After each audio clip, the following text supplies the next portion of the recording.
Welcome to Manager Tools. Today's topic, bench development in a downturn. Maybe we can't hire anybody when the economy is soft. There are lots of people looking, and maybe we can offer to help and thereby create or strengthen a relationship that might be of value later. Here we go.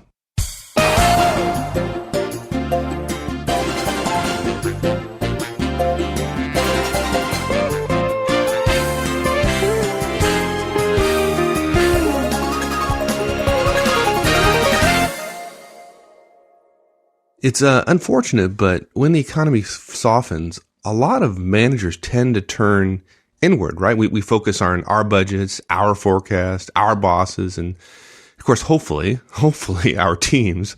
It's normal. We understand, but normal is average, and right. Average is what everybody else is doing, and we don't want to be average, particularly in a down market. Why would we want to copy everyone else if they're not winning, right? Yeah. A way to think about it is when things are going well, or even very well, there are all kinds of growth projects, all kinds of work, which serves to develop new revenue streams for the firm, new products, new services, new customers. When things are going up, there's extra money. And executive leadership generally believes that in an expanding economy, it's time to expand market share. So there's more to do. But in a downturn, there's less to do. Yeah, exactly. Yeah. Well, in a lot of cases, the new products and services, they're not being created. Sometimes, but usually not. Right. And that means the time we would all have, been spending on those projects is no longer being asked for. And then rather than simply allowing Parkinson's law to swallow up our windfall, we ought to use that free time effectively. Yeah, which something that is absolutely something nobody else is thinking about is building our bench of talent when no one else is thinking about it. No one is thinking about that during this time frame. Right. And that's certainly an example of not turning completely inward, but doing something to continue to build your bench. For example, continuing to use that one lunch a week relationship building thing we've talked about in, right. I think, building your network cast. Yep, exactly. Yeah. And that's part of bench building. Right. So we've got a simple plan. We've got something, a specific recommendation to build, develop your bench, if you will, in a downturn. And we have 4 steps we want to recommend in today's cast. The first one is, surprisingly, may sound morbid, but it's really not, pay attention to layoff and plant closing announcements. Yeah, pay more attention to bad news. Great, thanks. That's a real morale booster. Thank you. Yeah. Unfortunately, in a downturn, there's more bad news, and if we don't want to pay attention to bad news, we won't be reading the paper. So we pay attention to layoff and plant closing announcements. 2 is we recommend you send out that career crisis email we've talked about before. Number 3, you offer to help and follow up with people. And then number 4, you stay in touch, because staying in touch is how you build your bench of potential future talent. Pretty simple. Good. Okay. So let's talk about the first, which, my favorite, right? Let's pay attention to bad news. Let's pay attention to layoffs and closing announcements. Why would we possibly want to do that? Yeah. I remember a story about Alan Greenspan being during the period of time when the Republican Congress in America was fighting with President Clinton, and they didn't want to give President Clinton the money he needed to run the government. And the government was going to be shut down. And Alan Greenspan made a call and said, there's somebody over at Treasury that really gives me very interesting data that I really, really need. I wonder if we can keep her on the payroll. And of course, they found a way to do that. That just shows you that sometimes paying attention to data and not having the same response everybody else does to it is a good thing. I always keep a little tally on my desk about layoffs. It usually just lists the company. It's just a scratch piece of paper, but it lists the company, the number of layoffs, and the number of people laid off, in other words, the percent of the workforce that's being laid off, and the industry the company is said to operate in. It may actually be on 2 or 3 pieces of paper clipped together or something like that. And it's not that I'm morbidly curious, as I mentioned. It's just an early warning system. Unfortunately, I'd love to have the same tally sheet for hiring, but hiring isn't done in big fat groups. And there's probably a lesson there, by the way, in terms of how companies handle people. Anyway, I keep this list. It's not terribly scientific, but the act of keeping it of me actually paying attention and having to write down what I read makes me quite sensitive to those layoff announcements. For those of you who are interested, there's a part of our brains, the reticular activating system, that pays attention to the world around us. If you tell your brain to look for layoff stuff, it will see a lot more than it used to. You'll become a lot more attuned to it. And for me, because of this attunement to layoffs, I've learned that I've started seeing layoffs differently than I did years ago. It's not just that I see more layoff announcements than I used to because I'm looking for them, catching more headlines, so to speak. I also see them in a qualitatively different way. Rather than simply focusing on the number and the percentage and what that says about the company's management, which of course is always bad. Layoffs are a sign that management made a mistake, one or the other. Rather than it's what it says about the company or the industry or the economy, I tend to see layoffs as people and that layoff, those people's effect on the talent market in terms of supply and demand. Again, I don't want people to think this is morbid. Think of it this way, why wouldn't everybody, particularly the people who are getting laid off, why wouldn't everybody want someone paying attention to layoffs and asking themselves, we recommend 3 questions, and they are these. Does my company have hiring needs, even potential hiring needs, in that geographic area? The second question is, could my company benefit from hiring any of these folks, their skills, right away? And third, could I develop a relationship with a few of these people that are affected that might benefit them and me and my firm either now or later?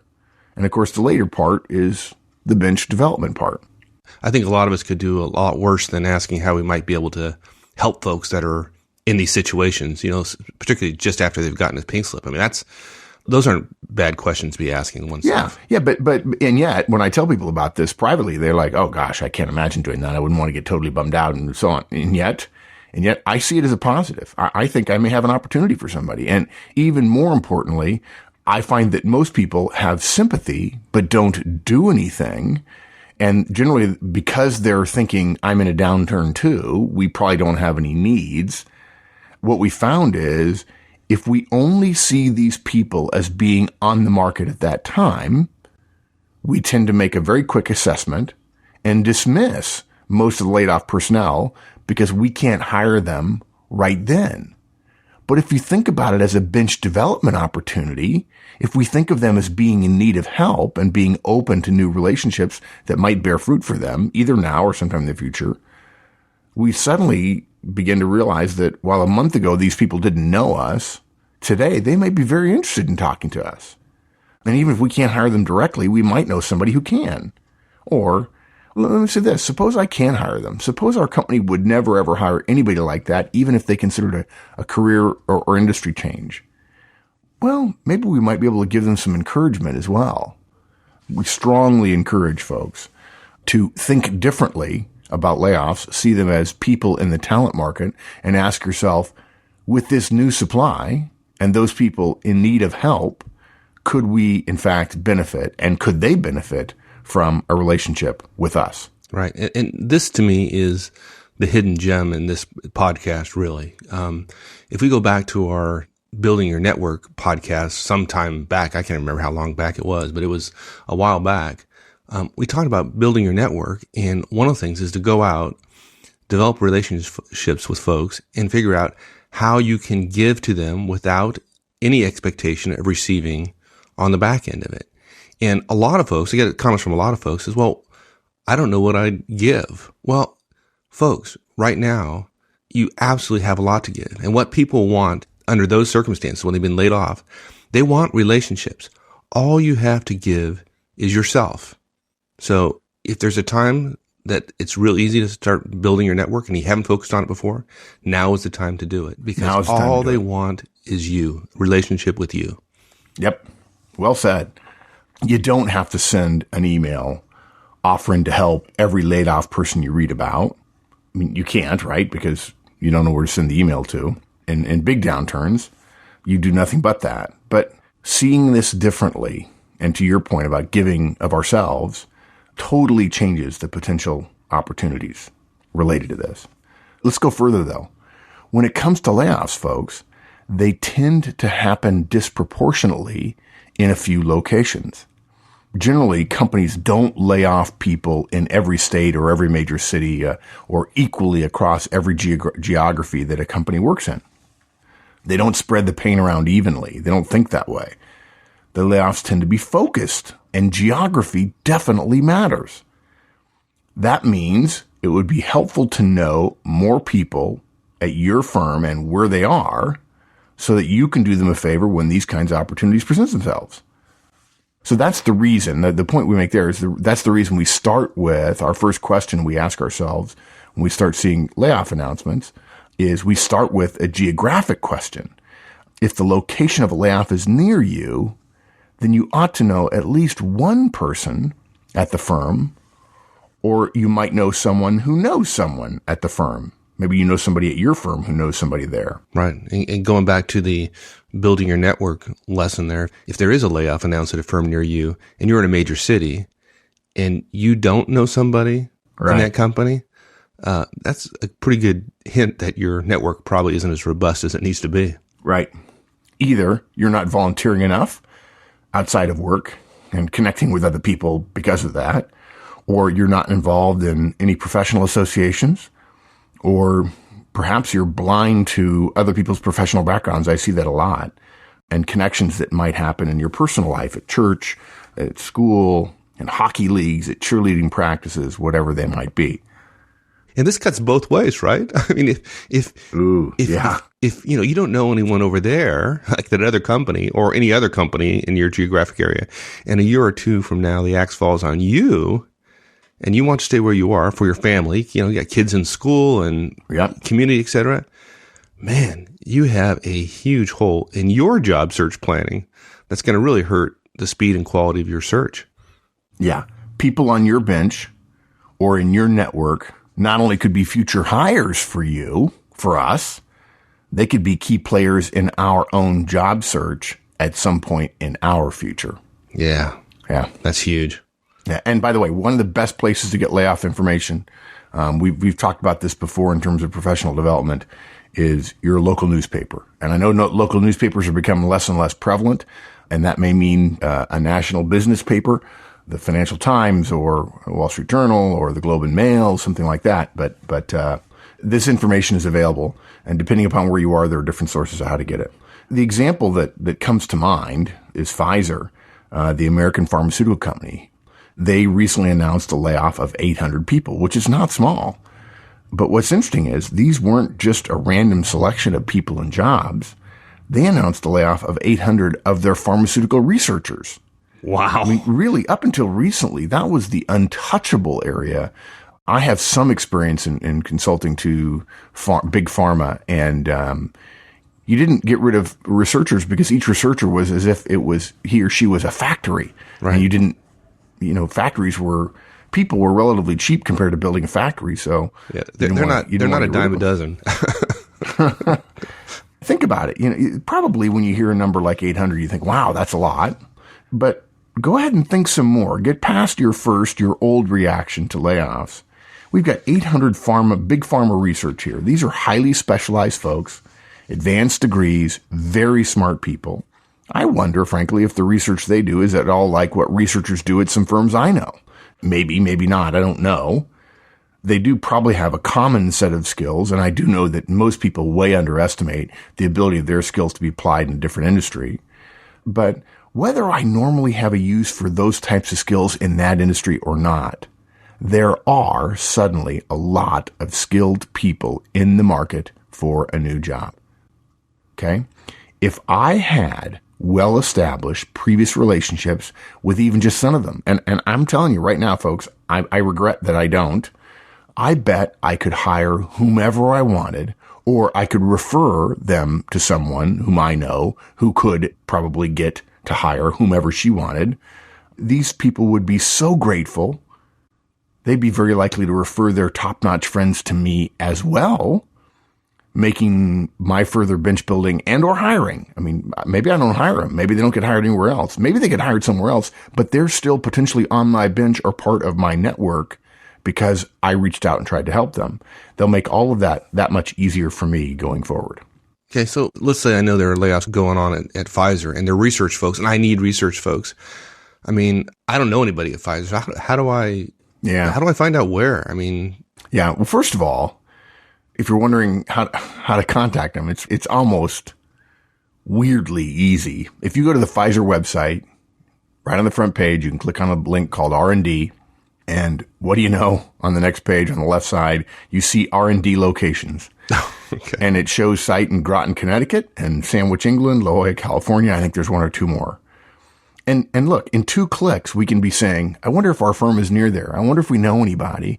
And I bet you I could stand up in my middle of my cube in my big company and say, anybody know if we've got any operations, or anybody know anybody in New London or Groton or, Connecticut or Providence, Rhode Island, that area, or out in California, San Diego, Southern Los Angeles, Orange County, that area, or over in Sandwich, England. So it's only 2 clicks. You can't not do that and at least get yourself further along to say, okay, how might I reach out to those folks? Well, there are managers listening who absolutely say they can't do that because they don't have time. Oh. I mean, really. Yeah. Yeah. So. Yeah. And there's a simple answer there. Delegate the responsibility of watching layoffs to one of your sharper directs. Yeah. What an opportunity, right? I mean, here you have a chance to delegate this task to somebody. And this is a task around building relationships and reaching out and building a bench. This is an opportunity to coach somebody about management, how to build a bench, how to reach out, how to create relationships, how to build a network. I mean, what a wonderful opportunity. Yeah, exactly. And now that we've become aware of layoffs and the opportunities that exist there, we're attuned to them, we start seeing them, and maybe we have one of our directs doing it as well. Maybe there's somebody in a layoff that could catch our eye. And the question now is, okay, what do we do now? And I bet the answer is send the career crisis email. How did I guess that? Yeah. Rocket science. Well, we've already done a cast on it, right? Yeah. It's very simple. It's very straightforward. In fact, I've been meaning to share a story with somebody who sent out many career crisis emails and was stunned and disappointed by the response that they got from reaching out to people. I think people really, really turn inward, and they're even unaware that people are trying to help them, quite frankly. Or I also think there's some cognitive dissonance for a lot of people that even though I'm in the wrong industry, if I'm in the financial industry, in the United States, certainly, and many other major foreign capitals as well, and it's 2008 or 2009, and I'm thinking my job is okay, then I must be smoking crack, because it's not. I mean, no job is immune.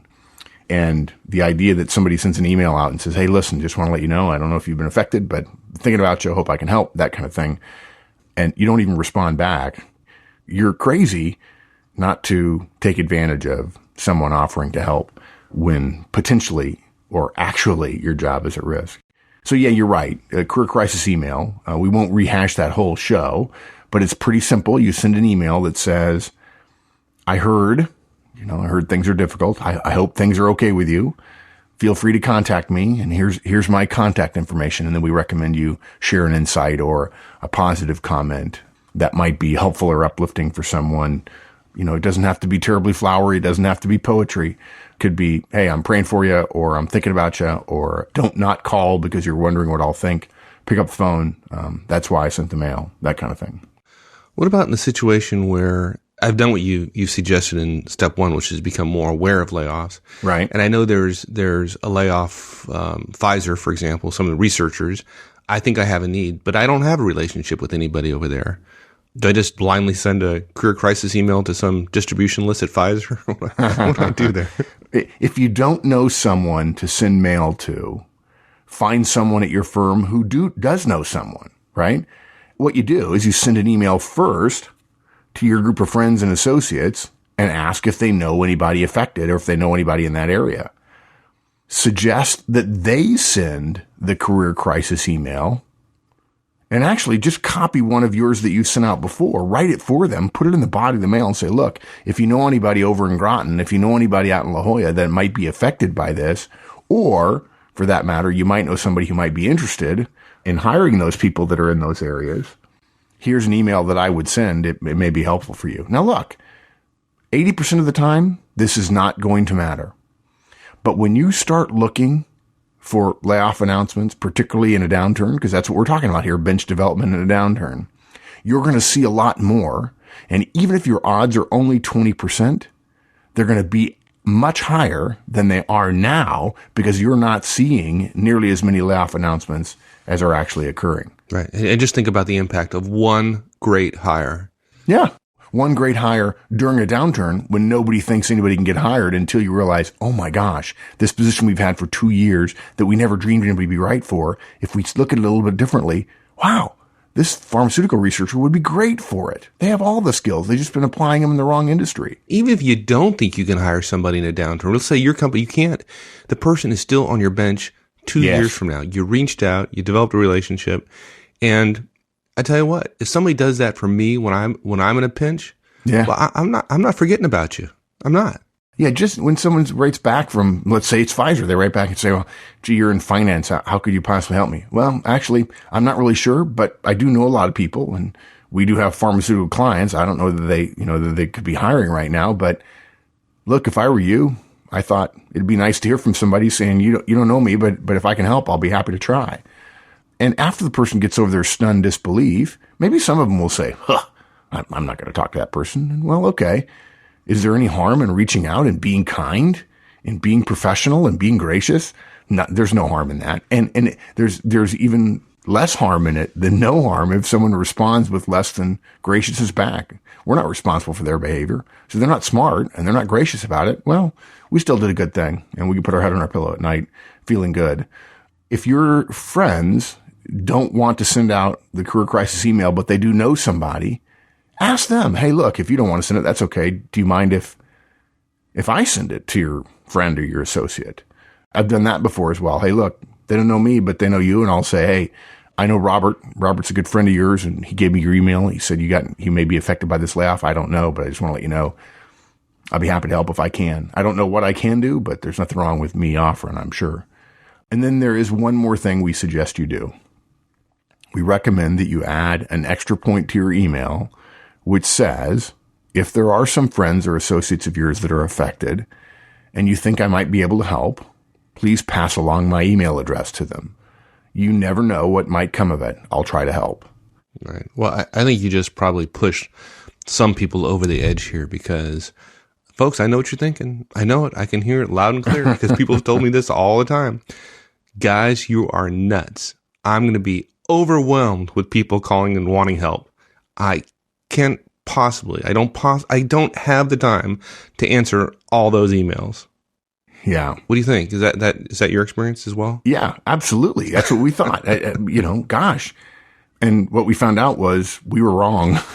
Very wrong. If you're thinking that now, you're wrong. You will be stunned by how few people, despite the fact that they're desperate for opportunities, will ignore offers of help and turn down legitimate interest in their situation. You will not be overrun. You'll be stunned by the silence, unfortunately.